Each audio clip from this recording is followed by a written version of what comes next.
नमस्कार दोस्तों, स्वागत है आपका आज के मुख्य समाचार में, जिसमें सबसे पहली और बड़ी खबर में आपको बताएंगे कि आंदोलन पर अड़े किसान, देश भर में 20,000 जगहों पर जलाई कृषि कानून की प्रतियां। दूसरी बड़ी खबर में आपको बताएंगे कि कांग्रेस का हमला, कृषि कानूनों को लेकर सरकार ने सर्वोच्च न्यायालय में दाखिल किया झूठा हलफनामा। और तीसरी बड़ी खबर में जिक्र होगा कि किसानों के धैर्य की परीक्षा ना ले मोदी सरकार, अशोक गहलोत की चेतावनी। दोस्तों, हर एक खबर की गहराई में आपको ले जाएंगे, लेकिन उससे पहले अगर आप भी देश के किसानों के साथ खड़े हैं तो आप अभी इस वीडियो को लाइक कीजिए और इस लाल बटन को दबा के इस चैनल को फ्री में सब्सक्राइब करके घंटी बजाकर कमेंट में लिखिए जय हिंद। दोस्तों, रुक करते हैं तमाम बड़ी खबरों की तरफ। आंदोलन पर अड़े किसान, देश भर में 20,000 जगहों पर जलाई कृषि कानून की प्रतियां। जी हां दोस्तों, किसान संगठनों का दिल्ली के बॉर्डर पर आंदोलन जारी है।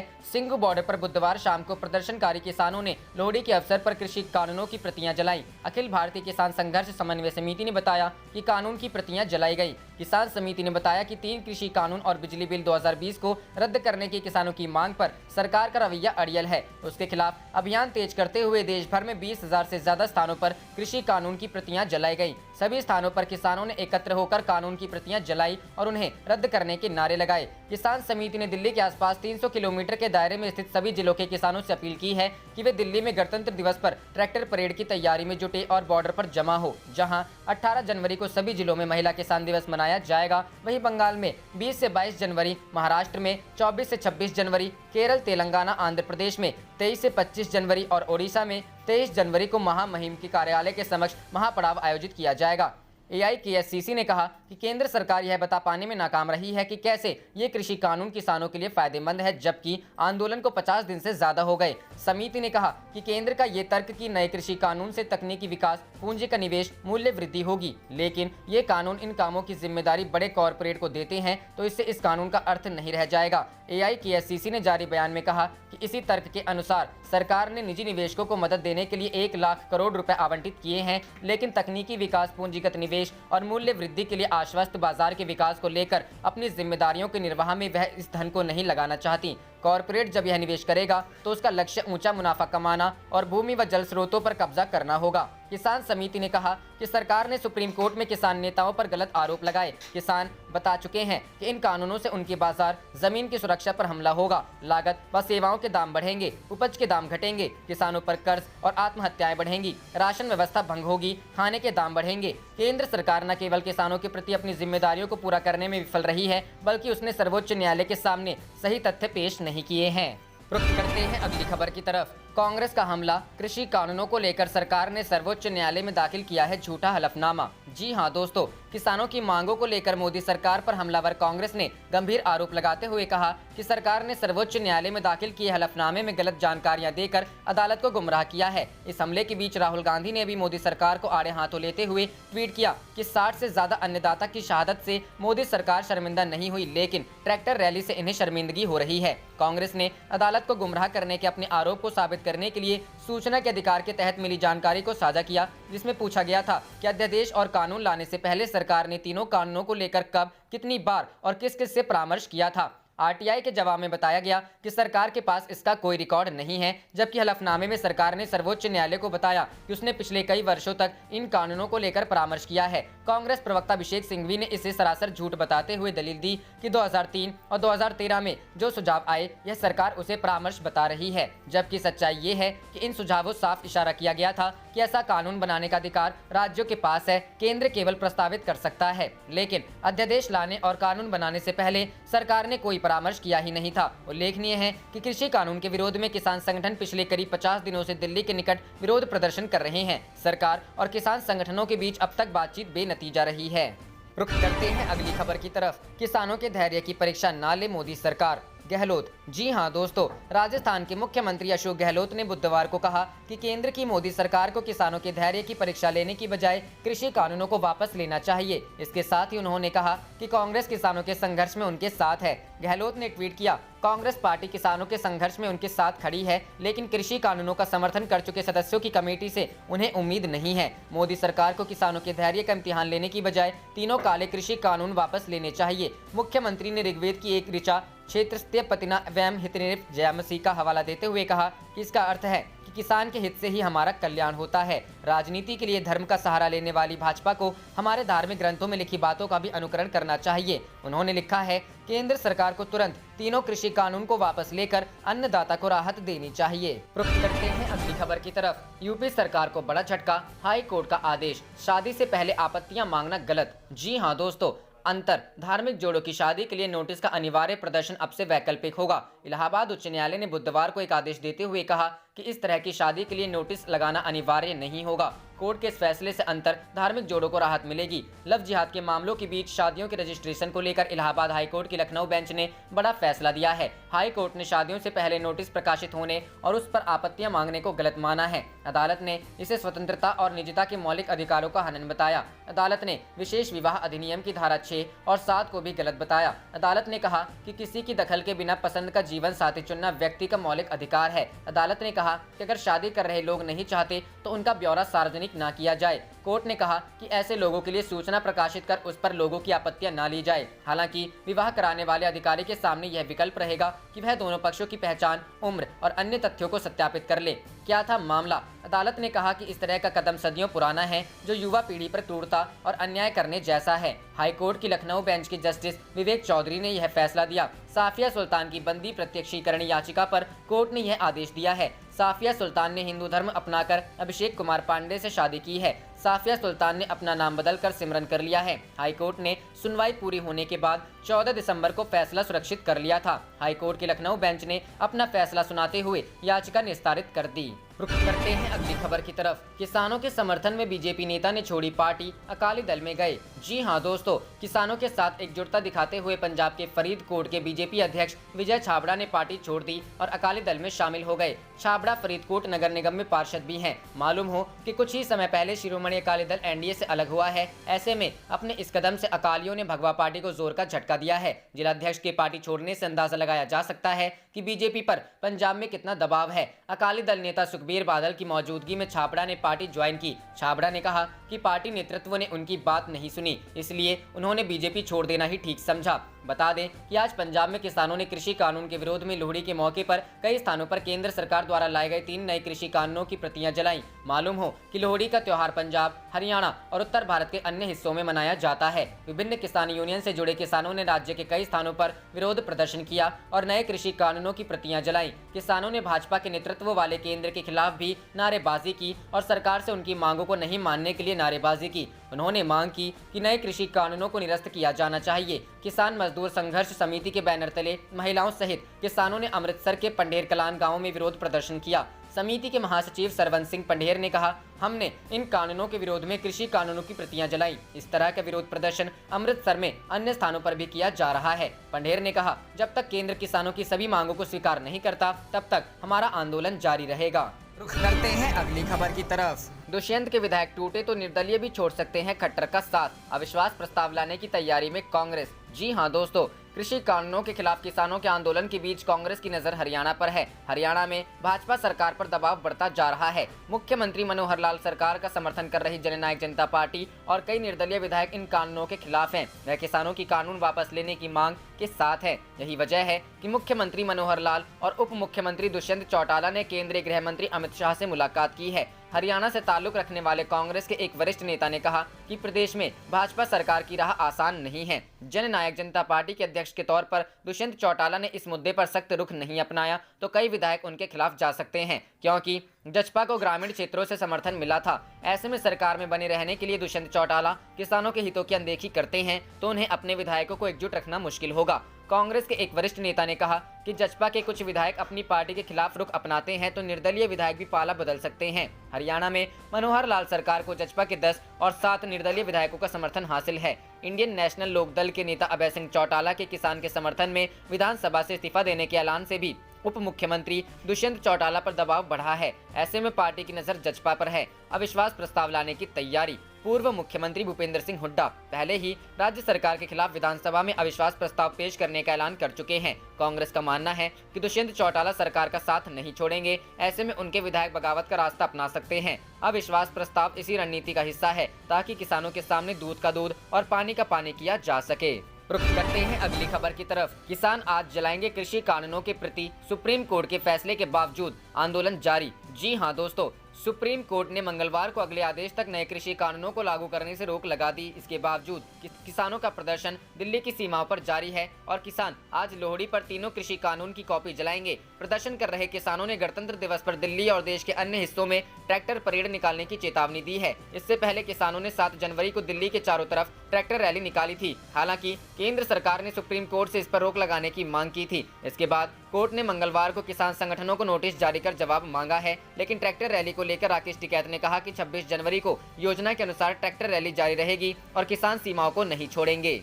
रुख करते हैं अगली खबर की तरफ। कृषि कानूनों को लेकर केंद्र पर हमलावर हुई कांग्रेस। राहुल गांधी ने मोदी सरकार से पूछा ऐसा सवाल। जी हां दोस्तों, कृषि कानूनों को लेकर कांग्रेस पार्टी का हमला केंद्र पर लगातार जारी है। सुप्रीम कोर्ट द्वारा किसानों के आंदोलन को समाप्त करने को लेकर सरकार के रुख पर सवाल खड़े करने के बाद कांग्रेस नेता राहुल गांधी ने भी मोदी सरकार को निशाने पर लिया है। उनका कहना है कि सरकार किसानों की बातों में उलझाने की कोशिश कर रही है। उन्होंने मांग की कि किसानों को राहत पहुंचाते हुए तीनों कृषि कानूनों को सरकार वापस ले। कांग्रेस के पूर्व अध्यक्ष राहुल गांधी ने सरकार और किसानों के बीच बढ़ते वार्ता के दौर को लेकर प्रतिक्रिया दी है। उन्होंने ट्वीट कर कहा, सरकार की सत्याग्रही किसानों को इधर उधर की बातों में उलझाने की हर कोशिश कर रही है, जो बेकार है। अन्नदाता सरकार के इरादों को समझता है। उनकी मांग साफ है कि कृषि विरोधी कानून वापस लो, बस। उन्होंने सवाल किया कि आखिर जब समाधान निकालने की मंशा सरकार रखती है, तब भी समाधान क्यों नहीं निकल रहा। इससे पहले भी राहुल ने किसान आंदोलन को लेकर सरकार को घेरा था। बीते सोमवार को राहुल गांधी ने अपने भाषण का एक पुराना वीडियो ट्विटर पर शेयर किया था। उन्होंने लिखा था, अब भी वक्त है मोदी जी, पूंजीपतियों का साथ छोड़कर अन्नदाताओं के साथ दीजिए। उल्लेखनीय है कि अपनी मांगों को लेकर हजारों किसान दिल्ली की सीमा पर पिछले करीब 1.5 महीने से प्रदर्शन कर रहे हैं। किसान संगठनों की मांग है कि तीनों कृषि कानूनों को वापस लिया जाए और न्यूनतम समर्थन मूल्य की कानूनी गारंटी दी जाए। सरकार का कहना है कि ये कानून कृषि क्षेत्र में बड़े सुधार के कदम है और इनसे खेती से बिचौलियों की भूमिका खत्म होगी तथा किसान अपनी उपज विदेश में कहीं भी बेच सकेंगे। किसान संगठनों और सरकार के बीच कई दौर की बातचीत के बावजूद अब तक गतिरोध पूरी तरह खत्म नहीं हो पाया है। रुख करते हैं अगली खबर की तरफ। अखिलेश यादव का भाजपा पर हमला, बोले सरकार सुप्रीम कोर्ट की तो सुन ले। जी हां दोस्तों, समाजवादी पार्टी के राष्ट्रीय अध्यक्ष अखिलेश यादव ने भाजपा पर जमकर निशाना साधा। सरकार अगर किसानों की बात नहीं सुनती तो कम से कम सुप्रीम कोर्ट की बात सुनकर कानून वापस ले ले। अखिलेश यादव मंगलवार को वाराणसी के बाबतपुर एयरपोर्ट पहुंचे थे। यहां से वे जौनपुर में पूर्व मंत्री पारसनाथ यादव की जयंती पर आयोजित कार्यक्रम में हिस्सा लेने रवाना हो गए। उन्होंने ओवैसी का नाम लेने से बचते हुए कहा कि यूपी की जनता भाजपा को हटाना चाहती है। कहा कि समाजवादी पार्टी किसानों, युवाओं, बेरोजगारों की लड़ाई लड़ती है। भाजपा अगर धरने पर बैठे किसानों की बात नहीं सुनती तो कम से कम सुप्रीम कोर्ट की बात सुनकर उसे सभी कानून वापस ले लेना चाहिए। ओवैसी के आजमगढ़ जाने के सवाल पर अखिलेश यादव ने कहा, आजमगढ़ से हमारा पुराना रिश्ता है। उत्तर प्रदेश की जनता भारतीय जनता पार्टी को हटाना चाहती है। यूपी का युवा, व्यापारी, किसान सभी भाजपा को हटाना चाहते हैं। उन्होंने कहा, भारत में हर धर्म के लोग रहते हैं, बस सभी को रोजगार और रोटी मिले, इसी पर अमल करना चाहिए। इसी संकल्प के साथ सरकार बननी चाहिए। वैक्सीन के मुद्दे पर उन्होंने कहा, प्रोटोकॉल नहीं पता है, सरकार ये बताए बजट क्या है, गरीबों को कब तक वैक्सीन लग जाएगी। अखिलेश यादव पहले ही ऐलान कर चुके हैं कि वह कोरोना का टीका नहीं लगवाएंगे। कहा कि इस देश में भाजपा से अच्छा झूठ कोई नहीं बोल सकता। किसानों के आंदोलन पर कहा कि अगर किसान लगातार एमएसपी की मांग कर रहे हैं तो यह भारतीय जनता पार्टी की जिम्मेदारी है कि वह किसानों को उनका हक जरूर दे। भारतीय जनता पार्टी किसानों की आवाज नहीं सुन रही है। समाजवादी पार्टी गरीबों, पिछड़ों और नौजवानों की पार्टी है। हमारी सरकार में इस बात का पूरा ध्यान रखा गया है कि किसी के साथ अन्याय ना हो। आजमगढ़ की जनता समाजवादी परिवार है। हमारा रिश्ता आजमगढ़ से काफी पुराना है। रुख करते हैं अगली खबर की तरफ। इकोनॉमी में सुधार का नौकरियों में नहीं ज्यादा फायदा, दिसंबर तिमाही में रोजगार 2.8% घटा। जी हां दोस्तों, चालू वित्त वर्ष 2020-21 की लगातार तीसरी तिमाही में देश के भीतर रोजगार में गिरावट दर्ज की गई है। Think tank centre for monitoring Indian economy CMIE के अध्ययन के मुताबिक अक्टूबर-दिसंबर तिमाही में रोजगार में 2.8% की गिरावट दर्ज की गई है। मार्च में शुरू हुए लॉकडाउन से वित्त वर्ष की पहली तिमाही में